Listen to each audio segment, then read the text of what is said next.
Hi, everybody, and welcome back to my channel, Balancing the Books. My name is Jayska, and I'm on a journey to become debt free. Before I start today, I just want to take some time and express my gratitude to any of you who have subscribed to my channel.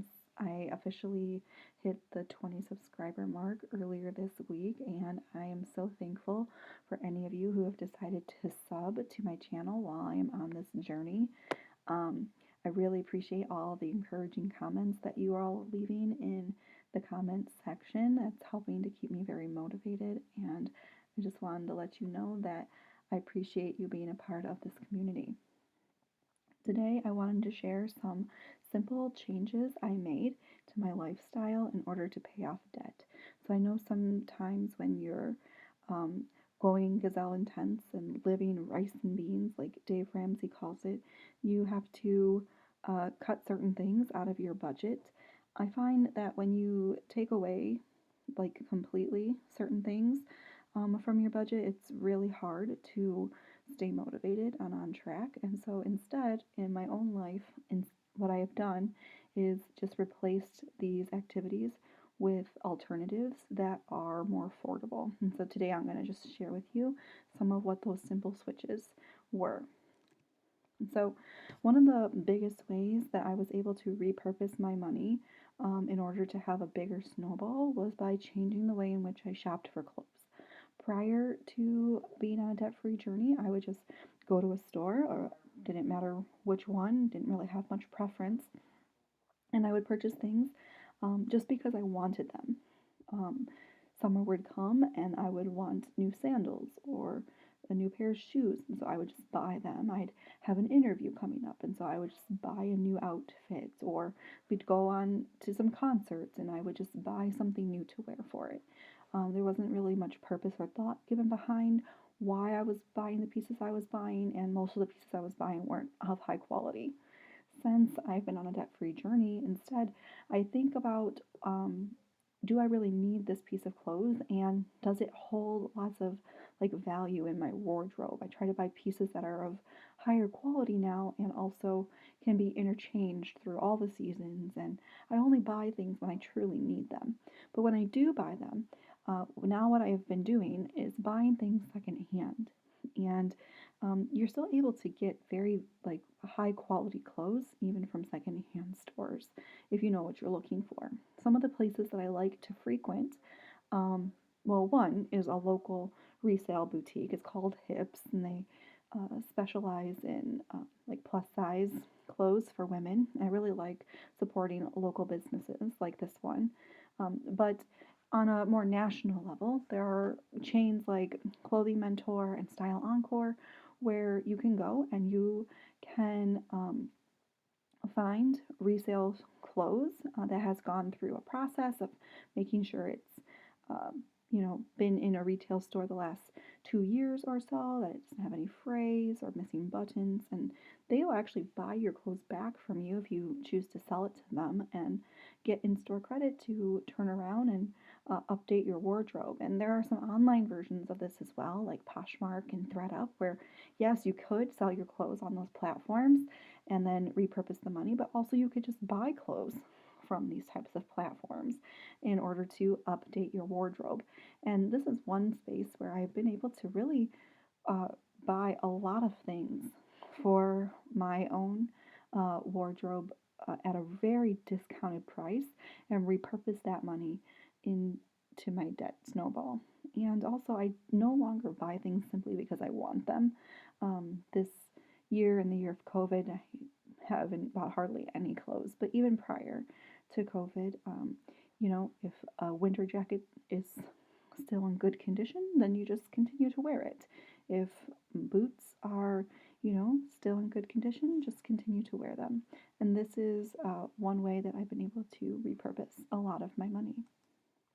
A second way is by changing the way in which I buy books. So I used to love going to places like Barnes and Noble and back in the day Borders and spending tons of money on magazines and books. And lately I've been utilizing services like from my library, where instead of purchasing a book, you simply just rent it and then return it. And libraries are super awesome because they even have movies and video games and board games and such like this that you can use. And in full transparency, I love buying books, especially children's literature for my classroom, and libraries are a great way. One way I was able to save tons of money is just by going to the library frequently, checking out books from my classroom, and then putting them on the shelves for a few weeks. The kids can enjoy them, and then I just return them. And it works out way better for my budget. I also kind of welcomed myself into this digital e-book world by connecting my library card to platforms like Libby and Open Library, where you can just rent books that are ebooks and read them and then return them digitally. And those work really awesome too, especially if you're someone like me who likes to listen to audiobooks and you can listen to them for free.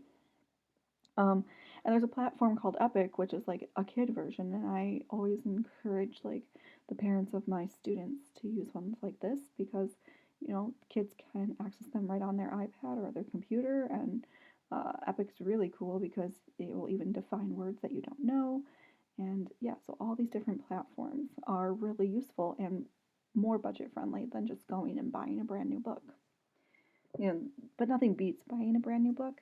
So, two places that I like to buy books from now that I'm on a debt free journey are Half Price Books and Second and Charles. So, Half Price Books is an online website where you can buy books at like a more discounted price, and you still have to pay for shipping, but they're considerably cheaper than if you had just ordered the same book through even Amazon. And then there's Second and Charles, which is a actual store, and Second and Charles is really cool because similar to like Thread Up and Style Encore, you're able to take your used media like books and records and puzzles and CDs and movies. You can take your used media, they'll evaluate it, and they'll even give you cash back um, for your items. They'll purchase them back off of you. So I'm able to like update my school library and even my own personal library at home by doing things like that, taking books back that I'm no longer using or no longer in need of, or old CDs, things like this. And they'll give me $30, $40 worth of cash, or if I choose to do in store credit, they usually up the price for in store credit, and then you can turn around and either just use that money to pay off a debt snowball, or like what I've done in the past is use that money to purchase small little gifts for people in my life. So this is another way that I'm able to kind of repurpose money that used to be in my budget to buy things like books and magazines, and now I do it for free. A third way I found some wiggle room in my budget is by utilizing my community center. So I know different communities have, you know, a community center that might have more options available or less options available, but every community for the most part has some version of a community center, and you should totally check it out. The community center I frequent has lots of resources available. We have a pool and a gym, and when I started my debt free journey, I no longer found a need to spend money at an actual gym and instead was able to use the services available at the community center for free. Um, Likewise, if you find a community center that's near you, that's way nicer than the one that in the city in which you live, often you can buy a membership for that community center. So, for example, my uncle does not live in the same city as me, but he only lives like 6 miles away from where I do. He can buy a membership to my community center for $200 a year, and then we can go work out together, go swim together. And that works out really awesome. Also, my community center has events that aren't like gym related. During this COVID time, I've been able to like teach myself how to do like pottery, and that's because my community center has a pottery wheel. They also have woodworking, and I bet you your community centers probably have like interesting services too that you could use to either entertain yourself or as a fitness replacement.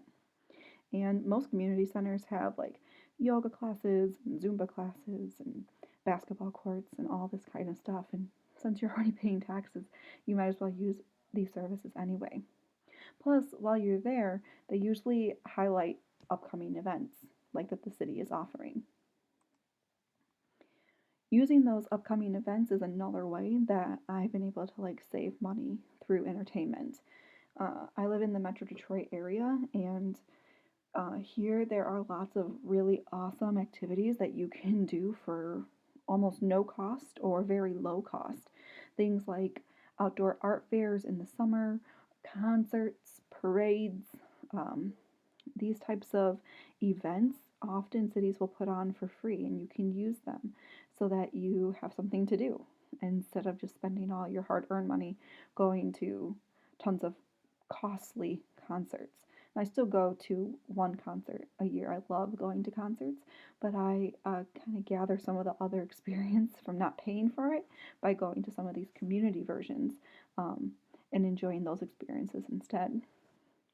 Another way I'm able to save costs is by learning to appreciate nature and doing things that are, you know, just free because you're just exploring nature.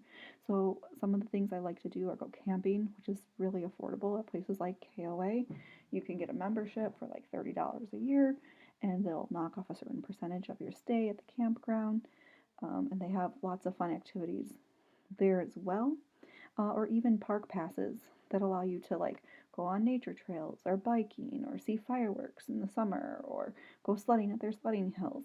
I have quite a few metro parks around me where I live, and uh, you can kind of hit them all for different reasons, right? They're good for different things. Some have like petting zoos, and others have like huge nature centers. Some have a beautiful beach, but they all have different appeals to them. But investing just the $20 a year for a Metro Park Pass or for a KOA allows me to have lots of fun throughout the whole course of the year because I can like frequently go back to those types of places. Likewise, do finding like hobbies like biking and kayaking and things, these types of activities, I can do them all over the place. So even though the cost of a bike or the cost of a kayak up front are kind of pricey, I can then enjoy it though, starting in late spring and all the way through fall, going to lakes or rivers or various cascades and whatever to entertain myself. So rethinking the way I have fun is another way that I've been able to save money on this journey. The next is nothing new. You've probably heard this before, but cutting cable. I'm a millennial, so I've never paid for cable. I mean, I had it growing up, but I've never paid for it in my adult life. I've always had like streaming services, and one way I've been able to even cut back from that is to saying I'm only going to be picking one streaming service to use for a period of time. And then I watch it to its fullest, and then I trade it out for a different streaming service. And um, some of the ones that I like the bundle of Hulu and Disney Plus and ESPN, can be really useful. Lately, like 2 months ago, I kind of like got all burnt out on the Netflix, and so I canceled it, and I haven't actually picked up a streaming service that I'm paying for yet. The last 2 months, I've just kind of been watching TV, I guess, on YouTube and an app called Peacock, which is completely free, and that has been enough to suffice me. But eventually, if I get bored with either of those, I'll just go back and pick Netflix or Hulu back up and get my TV needs met for relatively cheap. The last way that I've been able to repurpose a lot of money in my budget is by thinking about what I throw away after I've only used it once, and then finding a way to get a more eco-friendly version of that product. So here are some examples of things that I've changed. that no longer like pick up a spot in my budget because I've bought a more sustainable version of it. So I no longer buy paper napkins or paper towels. I use cloth, and I was actually able to purchase those with money I received as cash back from Ibotta and Fetch. Um, I no longer buy K cups.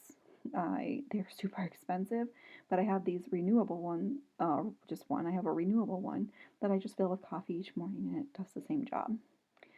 Same with some really simple cooking supplies like silicone baking cups or silicone pads instead of aluminum foil. This thing saved me money in the long run. Swiffers are super expensive also, and these microfiber ones that I can just throw in the wash save me money. I'm able to pack my lunch in high quality glass Tupperware, and in doing so, eating leftovers for lunch saves money on that end, but also saves me money on plastic bags and more aluminum foil. I used to be a sucker for bottled water. Stop at the gas station all the time and pick one up. And simply by buying some reusable water bottles and tumblers like this Yeti, I'm able to just take my beverage with me on the go and not need to spend money on that. And then also even feminine hygiene products, things that you literally use once and then throw away. Replacing those with more sustainable options saves money over time. So these are some of the ways in which I've been able to repurpose um, portions of my budget into things that still offer me great experiences or the function that I'm looking for, but at a way lesser cost so that I can put that money towards getting out of debt. All right. Thank you so much for stopping by. If you have things that you do to save money in your budget, feel free to leave them in the comments, and I will check back in with you on Transfer Tuesday. Bye.